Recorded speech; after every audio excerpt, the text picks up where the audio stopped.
오늘 우리에게 주시는 하나님의 말씀은 요한복음 18장 28절부터 38절 말씀입니다. 제가 읽겠습니다. 그들이 예수를 가야바에게서 관정으로 끌고 가니 새벽이라.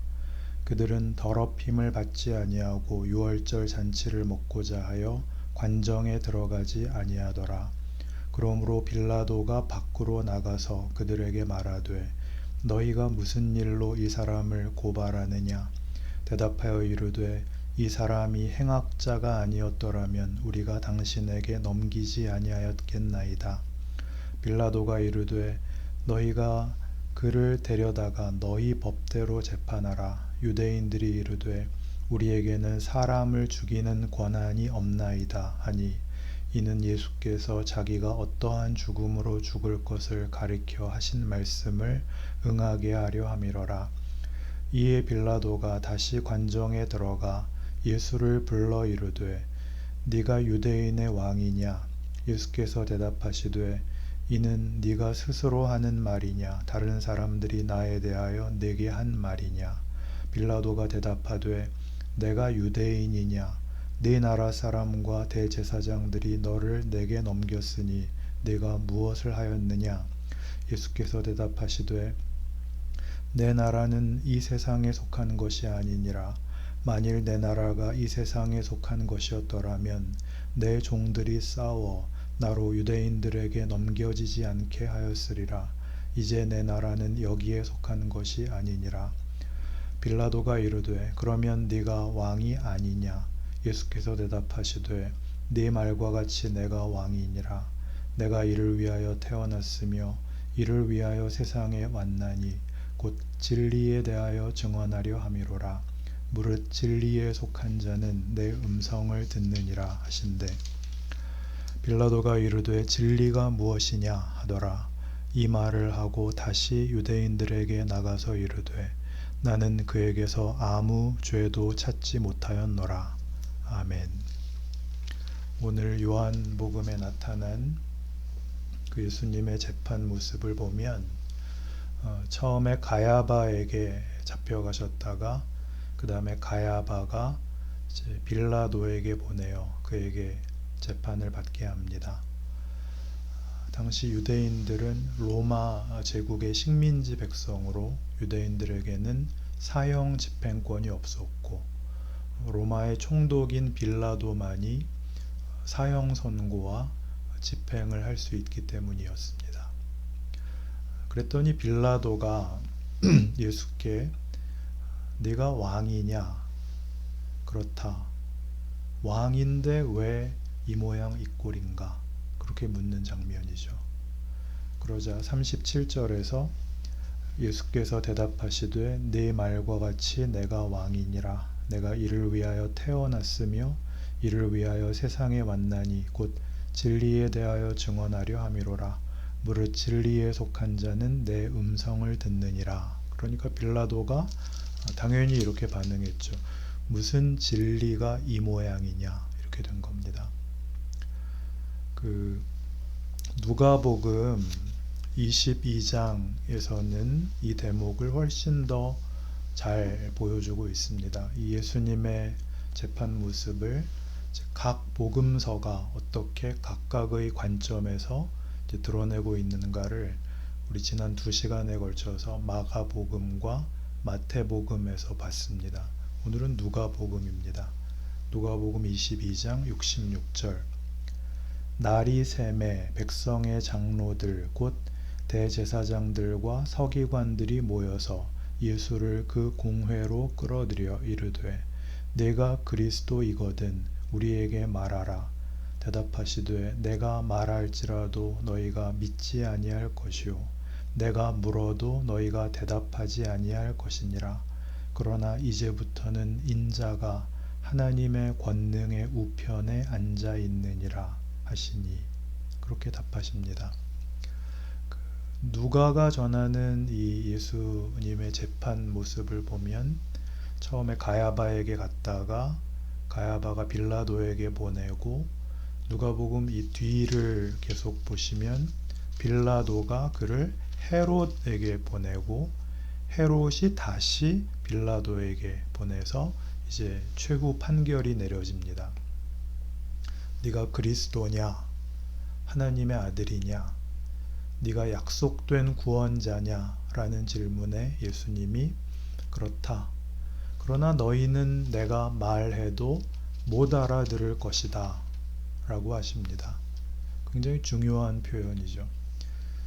예수님의 이 표현에 대한 구약의 예언, 그 원전은 이사야 6장에 나오는 이사야의 소명 장면입니다. 우리 이미 몇 번 본 내용인데요. 누가 우리를 위하여 갈고 하나님이 말씀하시자 내가 여기 있나이다 나를 보내소서 이사야가 대답을 하죠. 그러자 하나님이 이렇게 말씀을 하시죠. 그래 네가 가다오. 그런데 네가 가서 말해도 아무도 알아듣지 못할 것이다. 알아듣지 못하는 건 고사하고 한 걸음 더 가서 알아듣지 못하게 해라. 그러는 것이 앞뒤가 맞지 않아 보이는 이사야의 소명이고 그 예언이 성취되는 것이 예수님의 지금 모습입니다. 무슨 뜻일까요? 진정한 권세와 진정한 모든 존재의 주인이 그의 피조물이요 그의 은혜를 입고 있는 자들에 의해서 이제 사형에 처해지고 조롱을 받고 수모를 받는 재판이 이루어지고 있는 것이죠. 들어도 깨닫지 못하고 보아도 모르는 이 일은 바로 이 재판정에서 그 성격이 두드러지게 나타납니다. 오늘 요한복음 18장 37절에서 본 바와 같이 빌라도의 정말 로마인다운 질문, 진리가 뭐냐? Quod est veritas, 쉽게 의역하자면 무슨 진리가 이 모양이냐? 라고 한 것과 같습니다. 이 빌라도나 가야바나 또 헤롯이 알고 있는 진리란 뭘까요? 그건 권력입니다. 하나님이시라면 하나님다운 권력이 있어야죠. 그러나 정작 하나님께서 나타내시려는 진리는 우리가 알고 있는 단어로는 구원, 은혜, 영생 같은 것입니다. 이런 것들이 우리가 쉽게 생각하는 권력과 이렇게 대칭 관계에 서 있다는 것을 이해하지 못하면 우리는 복음서나 기독교 신앙에 대해서 사실 깊은 자리에 들어갈 수 없습니다. 특히 이 누가복음은 이 대칭을 굉장히 강조해서 복음서의 시작부터 예수의 탄생을 기록할 때 누가복음 2장 1절에서 그때의 가이사 아구스도가 영을 내려 이렇게 시작을 합니다. 로마 황제 아우구스투스 때의 그런 뜻입니다. 소위 역사적 예수에 대한 기록, 로마 황제 아우구스투스 때 헤롯이 유대의 왕이었을 때 예수님이 태어나셨다라고 당시의 정치 현실, 그 권력의 그 상황을 이렇게 조명합니다. 그러나 이와는 대칭되게 예수의 탄생을 기뻐하도록 초청받은 자들은 그들이 아니라 들에서 양치던 목자들이었습니다. 낭만적으로 생각하니까 양틈에 잠자던 목자들이지만 지금식으로 하면 노숙자들이죠.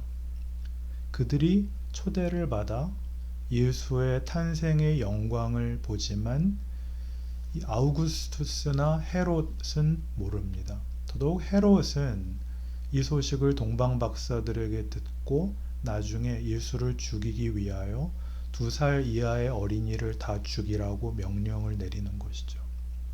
이런 그 권력과 말하자면 진리의 대칭이 이 심판정에서 고스란히 그 연장선상에서 이제 재확인되는 것이 지금 권세는 예수가 아니죠. 빌라도, 헤롯, 그리고 더 중요하게 당시의 대제사장인 가야바, 안나스 이런 장로들, 이런 사람들이 반대편에 서고 자기들이 진리를 안다고, 자기들이 말하자면 세상의 통치자라고 예수의 메시아 되심을 부인하고 외면하는 정도가 아니라 파괴하려고 들죠. 이런 식의 그 대칭 구조는 누가복음의 여러 곳에서, 특히 비유에서도 여러 번 나옵니다. 집 나간 아들의 비유를 생각해 보시면 거기에는 작은 아들과 큰 아들의 대칭이 있습니다. 작은 아들이 재산을 달라고 해서 갖고 나가 모두 탕진하고 돌아왔는데 아버지의 환영을 받자 큰아들이 화를 내죠. 저놈은 아버지의 재산을 창기와 함께 다 털어먹은 놈인데 저놈한테는 이런 풍성한 잔치를 해주고, 나는 평생 아버지 말을 한 번도 어긴 적이 없거늘 나를 위해서는 치킨 한 마리 안 시켜줬습니다. 여기서 보는 것은 이 큰아들은 잘했기 때문에 용서를 못합니다. 굉장히 중요한 문제입니다. 잘했기 때문에 분노하죠. 예수를 믿는 사람들의 최고의 약점 중 하나는 자신이 받은 은혜, 소위 좋은 믿음이 이상하게 분노로 표출된다는 것입니다. 자꾸 전도를 시비 걸어서 죄송한데, 예수 천당 불신 지옥이라는 말은 거기 가지 말고 여기에 가자 라는 뜻으로 전하는 건 사실이지만, 거기에는 어떤 분노, 저 안 믿는 것들은 지옥에 보내주세요가 포함되어 있습니다.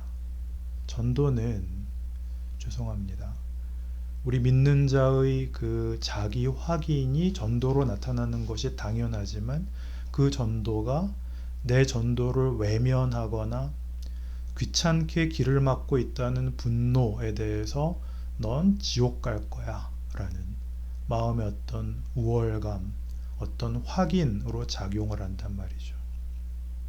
이게 누가복음에서는 계속 이렇게 둘로 대칭이 되어 나옵니다.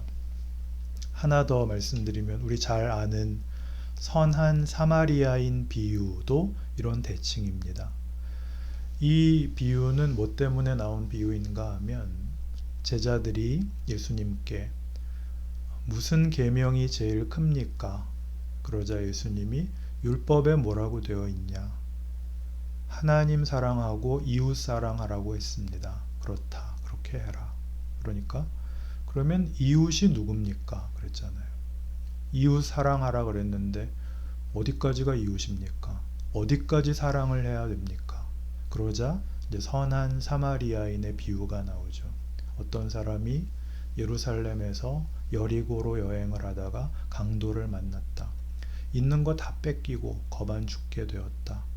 그렇게 길거리에 쓰러져 있는데 제사장이 와서 보고 그냥 지나가고, 레위인도 그냥 지나가고, 사마리아인이 구해줬다. 우리 모두가 다 업신여기는 사마리아인. 심지어 그는 그를 부축해서 자기 나귀에 태워서 여관에 데려다주고, 이 사람을 치료해 주십시오. 내가 지금 바쁜 일로 어디를 가는 길이니까 돌아오는 길에 들러서 혹시 비용이 더 들었으면 내가 주겠습니다 라고까지 했다.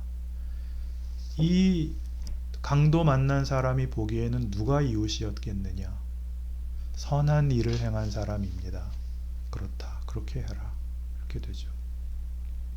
제사장은 왜 피해 갔을까요? 여러 가지 해석이 분분하지만 무슨 더 큰 일이 있었겠죠. 레위인도 더 명분 있는 어떤 일이 있었을 겁니다. 그러니 여기에는 중요한 대조가 있습니다.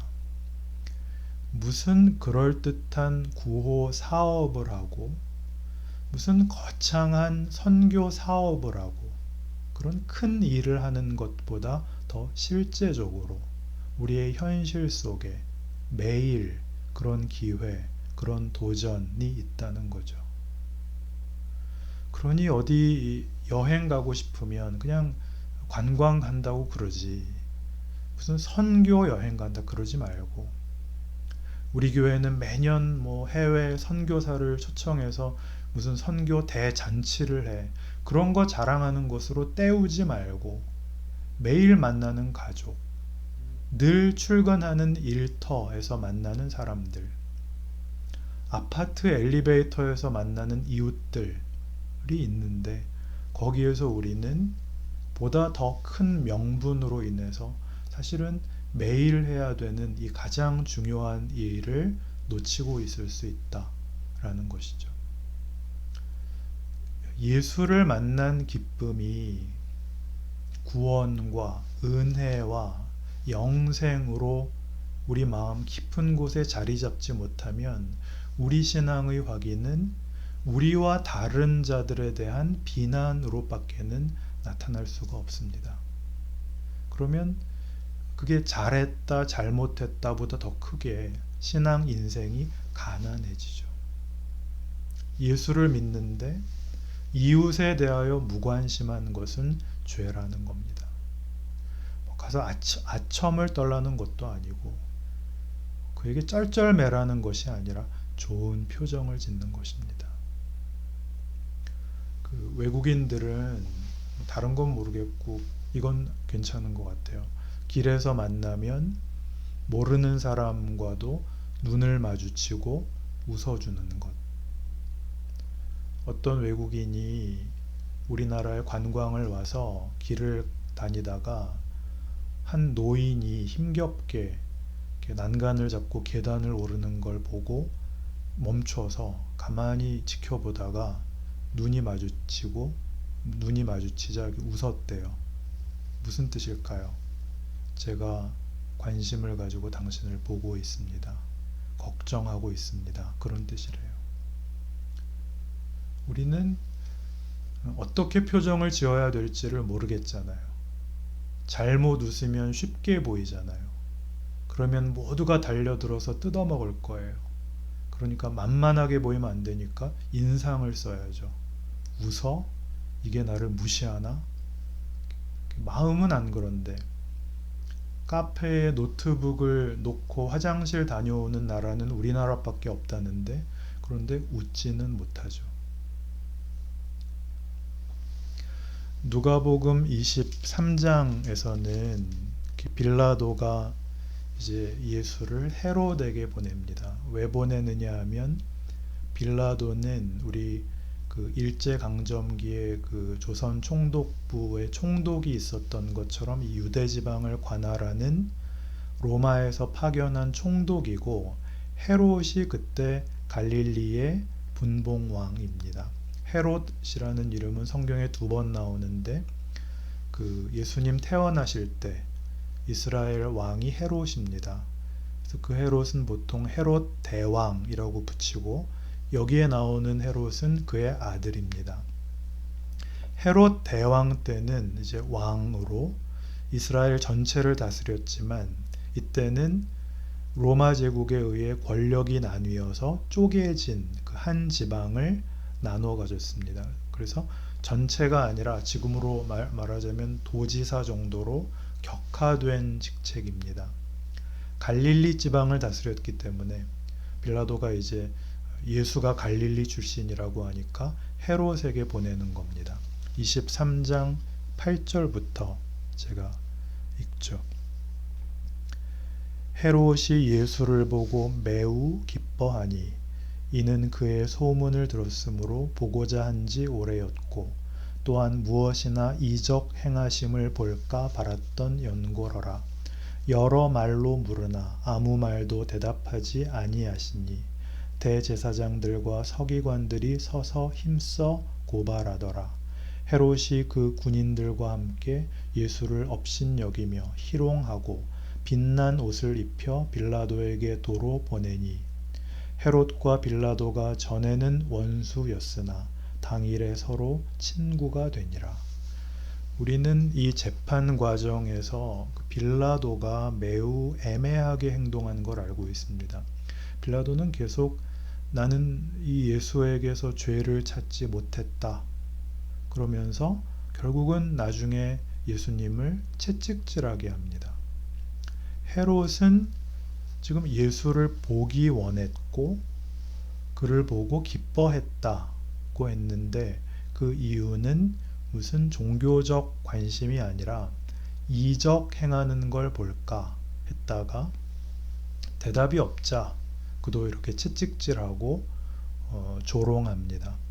그리고 헤롯과 빌라도가 전에는 원수였는데 예수를 조롱하고 예수를 해치는 처치하는 이 일로 서로 친구가 되었다라고 합니다. 둘이 공통된 문제를 가지게 되어서 이걸 이제 정치적으로 푼 겁니다. 말하자면 정치적 야합을 하는 것이죠. 헤롯은 그 유대인의 왕이니까 유대 사람들의 지지를 받아야 되고 빌라도는 로마의 총독이기 때문에 로마 황제의 환심을 사야 됩니다. 서로 정치적 이해관계가 다릅니다. 그래서 늘 갈등이 있었는데 이 둘에게 공통적인 방해물이 나타난 겁니다. 유대 왕인 헤롯에게는 예수가 메시아고 예수가 왕이라는 이 민중들의 여론이 걱정거리고 빌라도에게는 가뜩이나 민족성이 강하고 늘 거역하는 고집센 유대인들이 예수에 의해 선동되는 이 움직임이 걱정이었습니다. 혹시 이 예수가 백성을 충동해서 모반을 하거나 반란을 일으킬까봐 걱정이었습니다. 그런데 이제 실제로 만나보니까 일단 무력합니다. 그것이 저들을 안심케 했고 둘이 공통된 서로에게 보내고 다시 보내고 하면서 그 마음에 여태껏 없었던 공감대가 형성되어서 둘이 친구가 됩니다. 예수님은 이 모든 것에 대답하시는 것으로 네가 예수냐? 그렇다. 네가 유대인의 왕이냐? 그렇다. 진리를 아는 자들은 내게로 올 것이다. 진리가 뭐냐? 이런 답에 논쟁을 벌이거나 무슨 증거를 꺼내서 자신이 걸어야 할 길을 면제받거나 쉽게 가거나 회피하지 않습니다. 설득하지 않습니다. 그 길을 가십니다. 이걸 다 끌어안고 가십니다. 그렇게 섬기시는 거죠. 주께서 잡히시던 그 마지막 만찬에 제자들이 예수님께 물었던 질문입니다. 주님, 주의 나라가 임할 때 우리 중 하나는 주의 우편에 하나는 주의 좌편에 앉혀주십시오. 예수님이 말씀하십니다. 누가 내 오른쪽 왼쪽에 앉느냐는 아버지께서 정하실 일이다. 더 중요한 것은 이 세상에서는 승자, 우위에 서 있는 자가 대접을 받고 아랫사람이 섬겨야 되지만 내 나라는 반대다. 내 나라는 잘난 사람이 섬기는 나라다.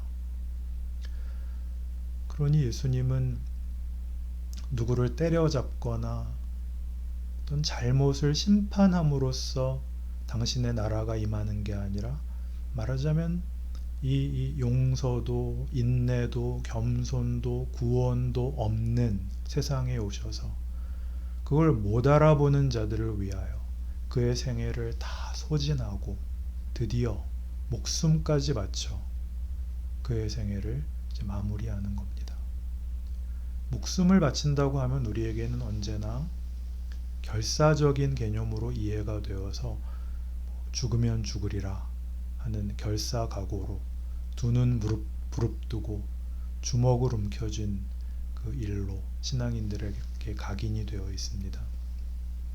그래서 그런 신앙의 열정이 없으면 신앙생활을 잘 못한다고 생각하기도 하고 또 전혀 엉뚱하게 성경이 가르치는 신앙이 아니라 자기 이익과 고집을 부리는 일에 소위 결사각오를 동원하는 것을 신앙이라고 여기기도 하죠. 심지어 예배당 이전 보상받으려고 죽으면 죽으리라 그러는 분들도 있고 그렇지 않습니다. 결사각오라는 것은 그냥 하루만큼씩 그의 생애를 아버지의 뜻을 따라 이렇게 묶이고 저렇게 끌리고 하는 생애를 살면서 할 수 있는 일, 도울 수 있는 일, 지금 여기서 쉽게 할 수 있는 일입니다. 아까도 얘기한 것 같이 엘리베이터에서 만난 이웃에게 여기 같이 타고 있다는 걸 인정하는 것이죠. 있는데 없는 사람처럼 구는 건 이웃을 인정 안 하는 거죠. 또 우리는 그리스도인으로서 자신을 인정 안 하는 겁니다. 우리가 빛이라는 걸 인정 안 하는 거죠. 너희는 세상의 빛이라 하시는데 그 빛을 스스로 가리는 거죠. 이웃이 볼까봐. 호들갑을 떨라는 얘기가 아닙니다. 말을 걸라는 게 아닙니다. 요즘 시국에 엘리베이터에서 대화하시면 안 되잖아요. 가만히 있는데 달라야 됩니다. 눈빛, 동작 하나가 달라야 됩니다. 어느 유명한 사진 작가가 방송에 나와서 말씀하셨는데요. 사진 잘 찍는 방법. 사진을 찍을 때 그 피사체를 향해서 그 마음속으로 사랑해 하고 찍어버려요. 그러면 사진이 좋아진대요. 사진 찍는 대상에게 그 순간 사랑하는 마음을 품는 것만으로 좋은 사진을 찍을 수 있다. 영화나 연극에서 연기 잘하는 분들을 보면 목소리를 높이지 않으며 동작을 크게 안 합니다. 안타까운 그런 상황에서 막 울고 비명을 지르는 것보다 더 크게 어떤 것도 할 수 없는 망연한 표정에 가장 크게 공감이 되는 것. 그거 아시죠? 모르세요? 그냥 막장 드라마가 좋으세요? 그 공감을 이끌어내는 것, 그게 말하자면 전도이고 선교입니다. 좀 전에 말씀드린 사진작가의 표현을 인용하면 어느 한 사람에게 마음속으로 사랑을 품는 것, 그것이야말로 가장 좋은 전도이고 선교입니다. 로마서 5장 8절에 의하면 우리가 아직 죄인 되었을 때에 그리스도께서 우리를 위하여 죽으심으로 하나님께서 우리에 대한 자기의 사랑을 확증하셨느니라. 섬김이죠. 우린 몰랐어요. 예수님이 뭐 하시는지, 왜 오셨는지 몰랐을 때 예수님은 우리의 구원자로서 우리를 대접하고 우리를 확 바꿔놓지 않으세요. 겁을 주지 않으세요. 생각해보면 기가 막힌 하나님 일하시는 방법입니다. 그러니 우리는 최소한 우리의 인생을 세상 사람들과 똑같이 고백하지는 말아야 됩니다. 사는 게 다 그렇지 뭐. 그렇게 쉽게 말하는 것은 예수 그리스도 십자가를 모독하는 것입니다. 최소한 살아보니 괜찮아. 여러분의 삶이 기적의 삶이라는 것을 알고 살아내시는 귀한 인생이기를 바랍니다. 기도합시다.